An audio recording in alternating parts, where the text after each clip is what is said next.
get smart quick. Yeah. I'm Millie Rock on Get Smart Quick. Yeah. Welcome to Get Smart Quick, and my name is G Money, and welcome. Today we're gonna be focusing on business, but I just want to say something very interesting. We all know what it's like to learn something.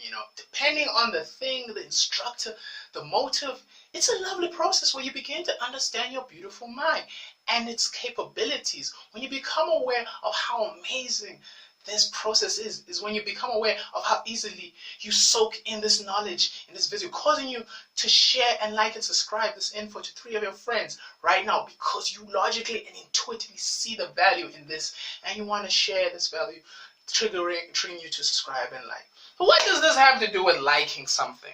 What does wanting the likes, learning, liking something to learn, knowing what it's like to learn something new. It basically has to do with this new law. Not necessarily new, but the law that I'm doing. It's a very boring ass law. It's the Skills Development Act. It's a boring ass law, but I think I might have to chop it into pieces because it's a lot and it's boring, but I'm going to try and make it fun. So the nature of this is establishing National Skills Authority, advising the Minister of Labor on National Skills Development Strategy and the Skills Development Policy, also getting subsidies from the National Skills Fund established of SETA. So basically, this is what it is. We're looking at what's lacking skills-wise, okay? And then we're going to the right authorities and telling them this is what's lacking, this is what you need to do if you want to make us competitive in the job world. And they're like, okay, cool, here's some money, get some money, then you can start these organizations that teach the people the skills. That's basically what this is. And now the purpose of this is that you develop skills that meet the industry. This is good because a lot of people, when they finish school, they do a lot of jobs that don't really match who they are, and it almost becomes like a waste of time. You know what I'm saying? They should actually, in my biased opinion, they should actually do this, developing the skills to meet the industry much more earlier, because this is what they did in communistic countries, and that's why they dominated in the 20th century, because they indoctrinated them on the skills. If they make the kids do aptitude tests, and then if the kid show that the kid could be an engineer, even though they sucked at maths, they would indoctrinate him well to the point that he's even smarter than Albert Einstein. So they need to do that young, in my biased opinion. People of color get training and education. This is very important. Our country, with the whole racism thing, careful. They be throwing that stuff just to get a reaction and rise newspaper costs and newspaper costs, TV rating, news rating, those type of things. But the reality is that there are people out there, like I say, Indians, Chinese, whatever, even including myself, get that ability for training and education so you can be competitive. Another thing we must consider is be globally competitive. That's also another purpose of this act, is that in the sense that most people, you don't want to be the laughing stock of the country when you go to the UN. Oh, we're constantly bailing out on debt. You whack. People are petty. I don't care how rich you are. People are petty. They're gonna do those type of things. So this allows you to be globally competitive around. Another thing about this, a purpose of this, is the learnership training programs. And the learnership training are basically, you mostly see what you'll analyze with this law is that it deals a lot with people who work with their hands, but there are aspects where it focuses on your brain. But we'll get there. The learning, it's basically, I want you, when you're going through this law and you're watching this video, I want you to use the analogy of The Apprentice. The Apprentice, the Donald Trump show, where he takes someone under his wing and he hopefully works for his hotel or real estate empire, that type of thing. But if you've never watched The Apprentice, then I want you to envision the medieval movies where a dude is going to become a knight and then he gets taught by an older knight how to be a knight, like ting, ting, ting, almost like Star Wars type of vibe with Yoda and Luke Skywalker, that type of vibe. So this is the metaphor I want you to have in your head when you're linking and learning these things. Okay. So now we got to go to the impact on employers, the advantages it has. You get a higher salary, and that's good because you can spend more, you can ball more, you can flex, you can do a lot of dumb ignorant shit that you want. Now you're getting your a higher income. Productivity increases. Now you can create a better product that people like, and then they're like, oh my gosh, that's very nice. I want to invest in that. Oh goody. That type of thing. Now you can also become self-employed. A lot of people are not, this law teaches that. They give you the skills and the learning to be self-employed. If you're like, I don't like working for the man, I want to work for me. I'm the man. I want to work for me. This is what this law gives you. It gives you that ability to work for yourself. Because a lot of people, they just know how to balance the books and the cash flow, and it is important. Money is the blood of your business, but you can't be focusing on blood only. You need to focus on the tendons. You know what I'm saying? Like it's a holistic thing that needs to be, not just the money. You know what I'm saying? Another thing is that you become employable against all fields. So this is nice if you're one of those people. You're like, I don't know what to do with my life. Gives you the variety. I don't like this career. I can hop here. I don't like this. I can hop here. If you're indecisive, this is beautiful. Here is the disadvantages now for the employee.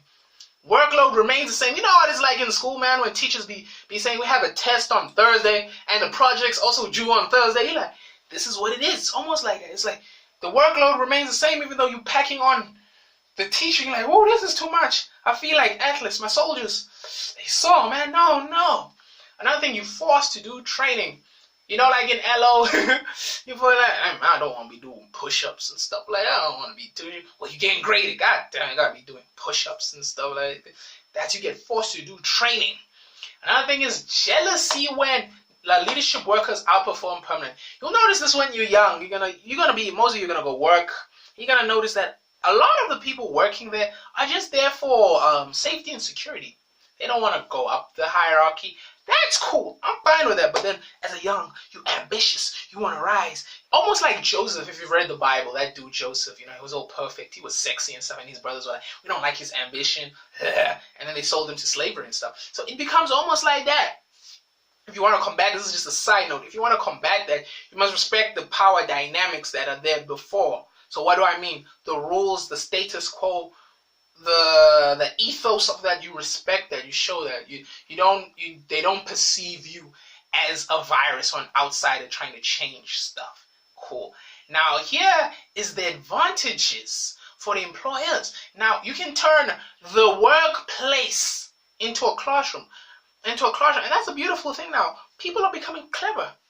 You're making people clever, smart, and now it's reflecting good. The productivity is going up. Everything going good. Like, whoa, this company. That's what they actually did with IBM in the 1960s or 70s, where they had the IBM Business School for executives, where they taught them how to be creative, how to solve problems. If you ever have money, go buy a book called Beyond IBM at Amazon. I'm going to do it. When I get this clout, I'm going to buy that book to learn how to be creative again, bro. You need to learn how to be creative. Especially, you can hire, another advantage is that you will hire people who are hard to be employed. So this is very nice for you, not just them, but also for you as well. You'll later learn why. I will tease you why why this is an advantage for employers. But if you know business, it kind of rhymes with name. Why this one is. Another thing, you encourage employees to use the training programs, and that's beautiful. Because you gotta understand, a lot of us are not very happy at what we're doing. We're just settling for the safety and security. Now, when you're encouraging them, you give them that sense of self, that morale, like, yeah, I'm contributing, I'm doing something, yeah, and hopefully it will reflect into the work that they're doing. Now, these are the rights of the employer. You claim 70% of the levies from the submitted skills plan if there is proof. So do you see now why it's an advantage to hire people who are hard to get employed? Now you see, you can claim 70% if you prove that you did the skills development plan, whatever it is. Like, for example, let's pretend my company, we're teaching people how to fence. I have a video and I'm showing them, and then I give me the 70%. If you pay me, like Scarface, like Al Pacino and Scarface. If you pay me, then you get the money. You can claim. Another right is that you can claim incentives for hiring people who get it hard to get hired. You see now why I said it rhymes with name. You get claim, the incentives and the claims. So now the compliance that pay as you earn employees must register with one of the SETAs. You have to register with one of these, and then you gotta pay 1% of the total payroll to SETA. So you take one of your money and 1%, and you also got to show proof that it was done, so you can get them incentives and claim those incentives and those claims at 70%. You can get that back. Okay, fraudulent actions. We all know this. False info. Like that movie. What's that movie? Catch Me If You Can with Leonardo DiCaprio. You must watch that. It's a very interesting movie where he pretends to be a doctor. Not even a doctor, a surgeon, bro. And he pretends to be someone who flies a plane. And you must really watch that movie. So fraudulent info is bad. That's, giving false info. That's, providing a private employment service. So basically this means being a secret job recruitment company so you can get them incentives and claims. 70%. No, providing employment when you aren't registered. Going back to the thing we were talking about, is this what you teaching these people? Is there proof? Is it registered? Is it allowed? That's also another important. Those are the three things against fraudulent action. And then now we're going to focus on the disadvantages for the employers. Now, extra admin. We hate paperwork. Yo, paperwork, bro. Your hand cramps. Your hand starts looking like a bird talon in a cloth. That's very not nice, Specialists must be hired. And this is the bad thing about it now. You got to pay extra money to these specialists. And we don't like that, bro. We don't like that, bro. F that shit. We don't. The skills levy is the only way the learner is getting paid. And that can be very stressful because now you have hopes of actually getting hired in this company.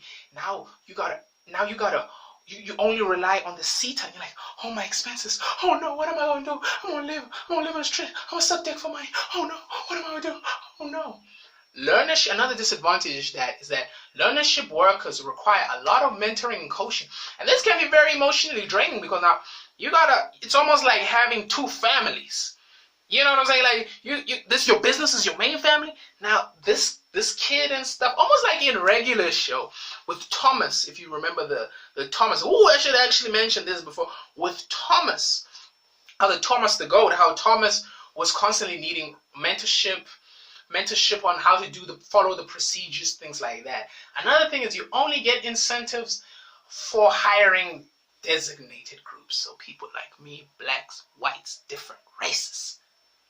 Unfortunately, that's a disadvantage. Now the rights for the employees, you're entitled to get skills development programs.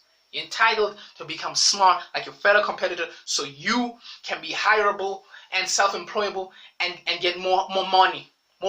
Get more money. That's what it's about. Another, you're allowed to participate in learnership programs. That's another thing. I'm gonna pause it here because it is a lot. Stay tuned for more.